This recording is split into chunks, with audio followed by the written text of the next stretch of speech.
Hi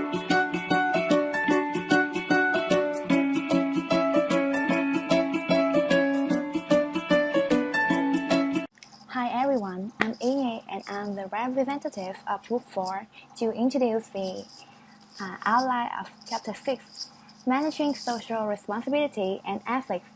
There are 7 parts and I will be in charge of the first 2 parts, what is social responsibility and green management and sustainability. So what is social responsibility? To understand the concept of social responsibility better, we can compare it to 2 similar concepts, social obligation and social responsiveness.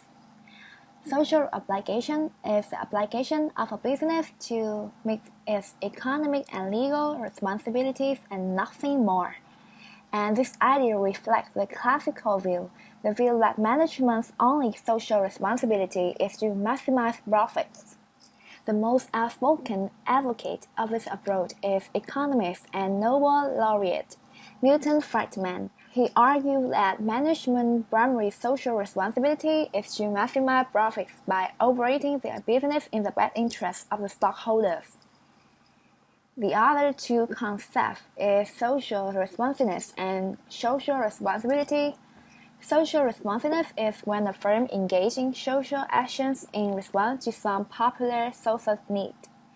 Social responsibility is a business intention beyond its legal and economic obligations to do the right things and act in the ways that are good for society. Both the concepts reflect the socio-economic view, the view that management's social responsibilities go beyond making profits to include protecting and improving society's welfare.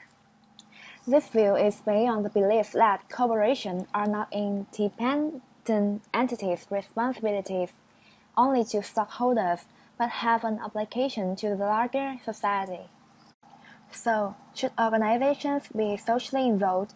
A way to view social involvement and economic performance is by looking at socially responsible investing funds, which provide a way for individual investors to support socially responsible companies. Typically, this fund use some type of social screening, applying social criteria to investment decisions. SRI funds usually will not invest in companies involved in liquor, gambling, tobacco, nuclear power, weapons, trafficking, fraud, or in companies that have poor product safety, employee relations, and environmental track records. So this slide shows arguments for and against social responsibility, green management, and sustainability. Green management is when managers consider the impact of their organization on the natural environment. So, how organizations go green? One model used the term shades of green to describe the different environmental approaches that organizations might take. First, legal approach or light green approach. Firms simply do what is required legally by obeying laws, rules, and regulations willingly and without legal challenge. In this approach, which illustrates social obligations, organizations exhibit little environmental sensitivity. As an organization becomes more sensitive to an environmental issue, it might adopt the market approach. Whatever customer demand in terms of environmentally friendly products will be what the organizations provide. This is an example of social responsiveness. Next is stakeholder approach. Firms work to meet the environmental demands of multiple stakeholders, employees, suppliers, and the community. Finally, if an organization pursues an activist approach, firms look for ways to protect the Earth's natural resources and be actively, socially responsible. The activist approach reflects the highest degree of environmental sensitivity and illustrates social responsibility. There are 3 ways for organizations to show their commitment to being green. The first is Global Reporting Initiative (GRI). The second is International Organization for Standardization (ISO). And finally is Global 100 list of the most sustainable corporations in the world. So now let's move on to managers and ethical behavior. Ethics, principles, values, and beliefs that define right or wrong behavior. Many decisions made by managers force them to consider both the process and who will be affected by the results. These are factors that determine ethical and unethical behavior. The first is ethical dilemma. The second is sexual moral development. The third is moderators. And the last is ethical and unethical behavior. To be detailed, the third moderators consist of individual characteristics, issue intensity, organizational culture, and structural variables. Now I want to present to you the stages of moral development. There are three levels of moral development. They are pre-conventional, conventional, and principled. For each level, there are two descriptions. You can look on the slides for the description. Now I want to present to you the moderators. The first, individual characteristics. They include values, ego strength, and locus of control. The second is organization's culture. It consists of the shared organizational values. It is strongly related to the values-based management. The third, issue intensity. It consists of 6 characteristics. Awareness of harm, the sense of wrong, probability of harm, immediacy of consequences, proximity to victims, and the last, concentration of effect. The last part of this chapter I want to present to you is the 10 principles of the United Nations Global Compact. Those 10 principles is divided into 4 types: human rights, labor standards, environment, and anti-corruption. Hello everybody, now we move to part number 4, which is about encourage ethical behavior. Employee section should be seen as an opportunity to learn about individual level of moral development, personal value, ego strength, and locus of control. Code of ethics, a formal statement of an organization, primary value, and the ethical rules it expects its employee to follow. And this is the example of code of ethics. But the code of ethics may not work as well as we thought they should. But we can ask the manager. You can apply the 5-step process to guide employee when they face with ethical dilemma. So leadership. Doing business ethically requires a commitment from top managers. There are 3 reasons we'll explain it to you. Because they are the one who uphold the shared value and set the cultural tone. They are the role model in terms of both words and actions. What they do is far more important than what they say. Job goal and performance ratio. Unrealistic goal provides stress which may pressure an ethical employee to do whatever is necessary to achieve those goals. If performance appreciates focus only on economic goal and with beginning to justify means, to encourage ethical behavior, both end and means should be evaluated.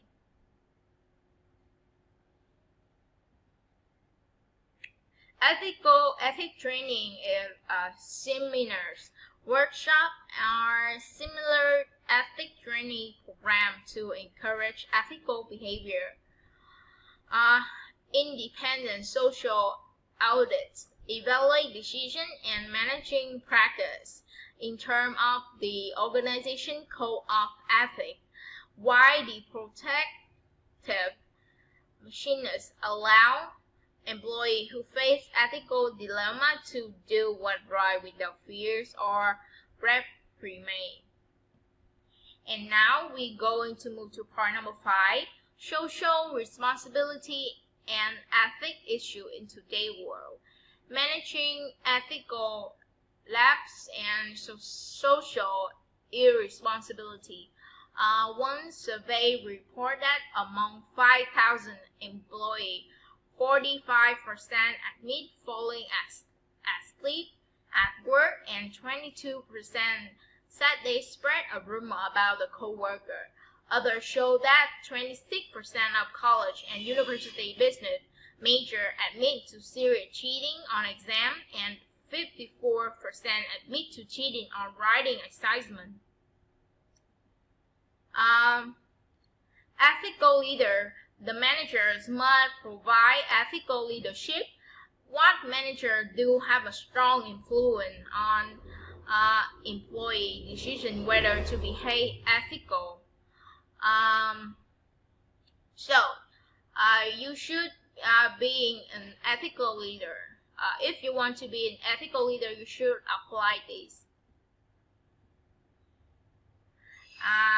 And last but not least, social entrepreneur, an individual or organization who seek out opportunity to improve society by using practical, innovative, and sustainable approaches. Corporate philanthropy can be an effective way for a company to address societal problems and employee volunteer efforts, and popular way for business to be involved in promoting social change. So that's the end of our chapter 6. Case application 1. How can technology balance social responsibility and focus on profit? I think that they should provide bundles of benefits for the customers with a variety of prices as any health center would do. Would I describe Nerio Alexandria approach as social obligation, social responsiveness, or responsibility? Personally, I think that Nerio Alexandria's approach as a social responsiveness because Technogene's core values is mainly focused on the wellness foundation, and moreover, they financially support the whole project of Technogene.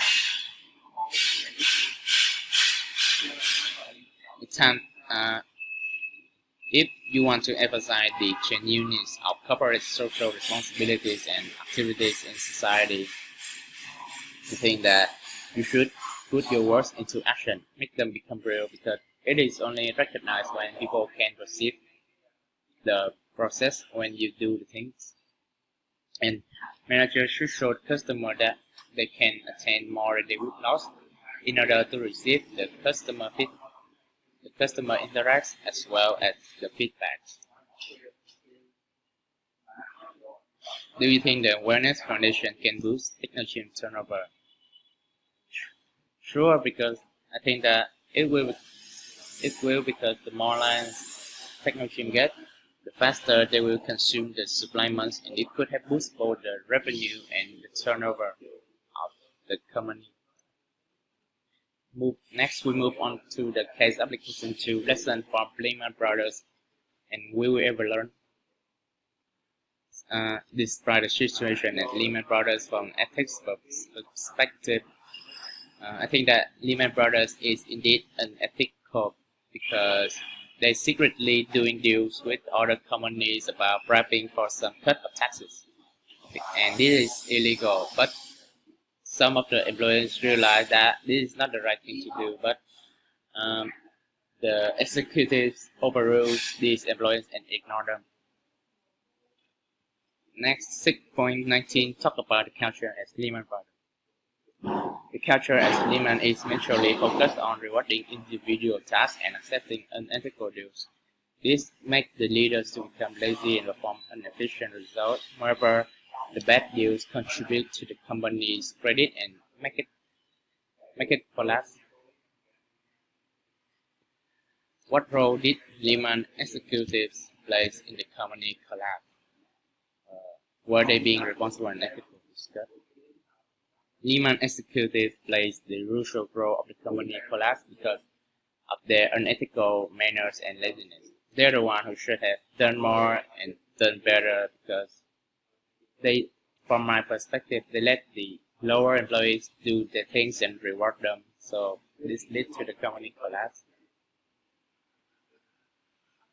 6.21. Could anything have been done differently at Lehman to prevent what happened? Of course, I think that things could have been different if they reallocate the structure of the organization.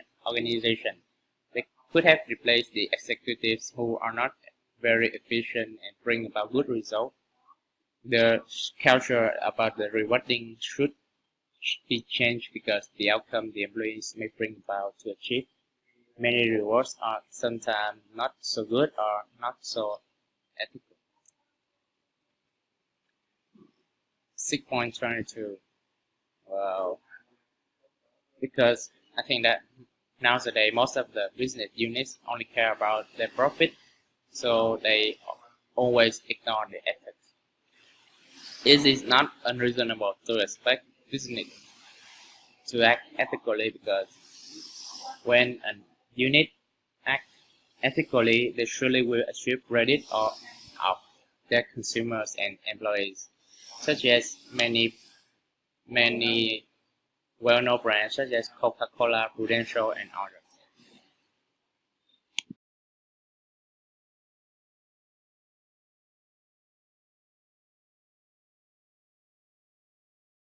Chapter 7 of the chain process. In the chain process part, it introduced about the two views of the chain process. There are Camp Waters metaphor.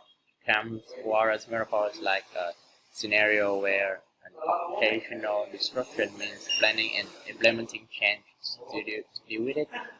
Imagine that you and your crew sail through an ocean, but because your crews have sailed through that ocean many times, so they find no difficulties in sailing through that ocean again.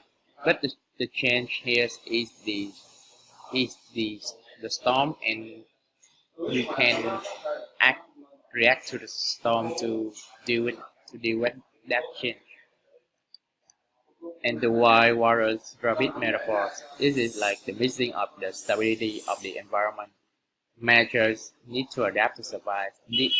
Managers nowadays have to face the wide water rabbit metaphors a lot.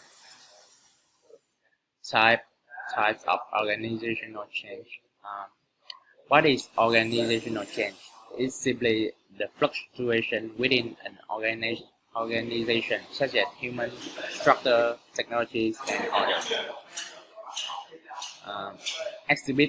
These exhibits will show the types of change, like structural components and structural design, technology, work processes, method, and equipment. People, attitudes, expectations, perceptions, and behaviors. Managing resistance to change. Why do people resist change?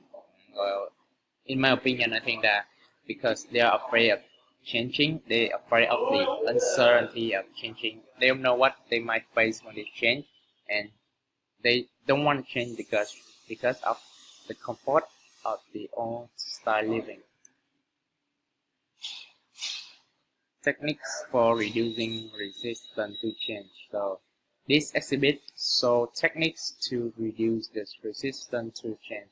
It shows the advantage as well as the disadvantage. There are education and communication, participation, facilitation and support, negotiation, manipulation, and cooperation. Well, applying this technique will help people to reduce their afraidness to the resistance of change.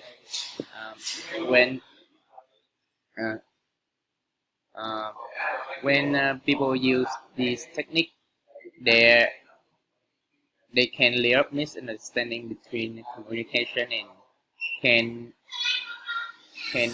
facilitate the adjustment so that they could change more easier. And now let's move on to contemporary issues in managing change. Cultures are naturally resistant to change. There are four conditions that facilitate cultural change. The first is the occurrence of a dramatic crisis. The second is leadership changing hands. The third is a young, flexible, and small organization. And the last is a weak organizational culture. Now I want to present to you a big issue that any company have to face. It is employee stress. Stress is the adverse reaction people have to excessive pressure placed on them from extraordinary demands, constraints, or opportunities. And these are some causes to stress. There are role conflicts, role overload, role ambiguity, interpersonal demands, organization structure, and organizational leadership. And now, there are two personal factors that can create stress. They are type A personality and type B personality. Type A personality, as you can see on the slides, is very sensitive to stress, and type B personality is they can be easily cope with stress. You will look at the slides for symptoms of stress: physical stress, psychological stress, and behavioral stress. And I want to present to you the stimulating innovation. So first, let's distinguish creativity and innovation. Creativity is the ability to combine ideas in a unique way or to make an unusual association. But innovation is the turning the outcomes of the creative process into useful products, services, or work methods. As you can see on the slide, these are some innovation variables: structural variables, human resource variables, and cultural variables. Last but not least, it is innovation and design thinking. There is a strong connection between design thinking and innovation. With a design thinking mentality, the emphasis is on getting a deeper understanding of what customers need and want. Case application 1. AS question group. The first question in the book. AS question group launched a number of mergers and acquisitions in Asia and Europe. Benefiting from Hutchison Whampoa's solid economic strength, its business went from health and beauty products and luxury perfumeries and cosmetics to food, beverage, and electronic products. They also provide unique shopping experience to its customers. Second question. In my opinion, everyone, especially women, want to look good and feel great anytime, any day. So AF Question Group's mission is to look good, feel great, and have fun.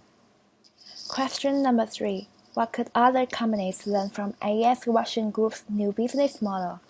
So they can learn many things from AS Question Group, especially the research and the skills they gave to its employees. Question number 4. What underpins AS Question Group's success? The AS Question Group is a successful company. There are managerial capabilities that enable AS Question Group to identify market niche in Asian economies and then creatively implement a personal care store concept to fill the niche is the main key behind their success. Case application 2. Workplace stress can kill. Question number 1. What is my reaction to the situations described in this case? So I was surprised what was happening in this case. I know there are many things in the workplace that go unannounced or that we do not know. So I believe all the accusations was probably true. Question number 2. What appeared to be happening in the France Telecom workplace? What stress symptoms might have entered managers to a problem? So, in the France Telecom workplace, it appeared that the company was using psychological pressure and pathogenic restructuring that caused the employees immense stress and the feeling of insecurity in the face of globalization.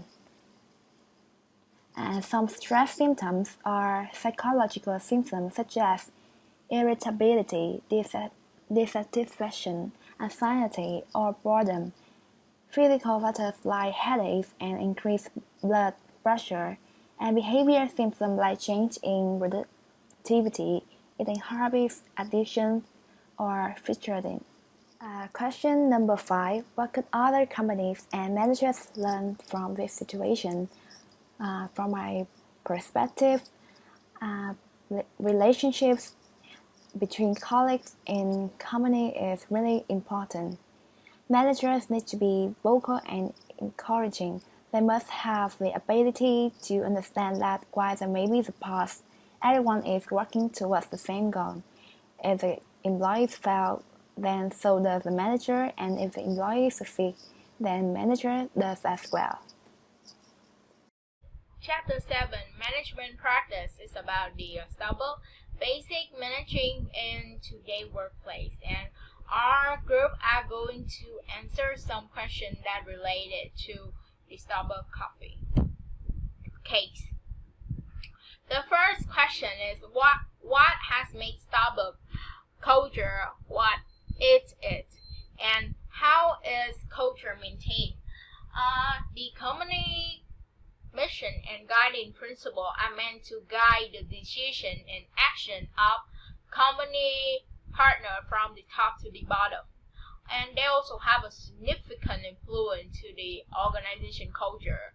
Starbucks culture emphasize keeping employee motivated and contained. They treasure and feel that they are critically important to the way the company develop its relationship with its customer. Is it because Starbucks 200 employees worldwide serve millions of customers each week, and that's a lot of opportunity to either satisfy or disappointed the consumer. So the experiences customers have in the stores ultimately affect the company relationship with its customers. So that is the reason why Starbucks has created a unit relationship with its employee.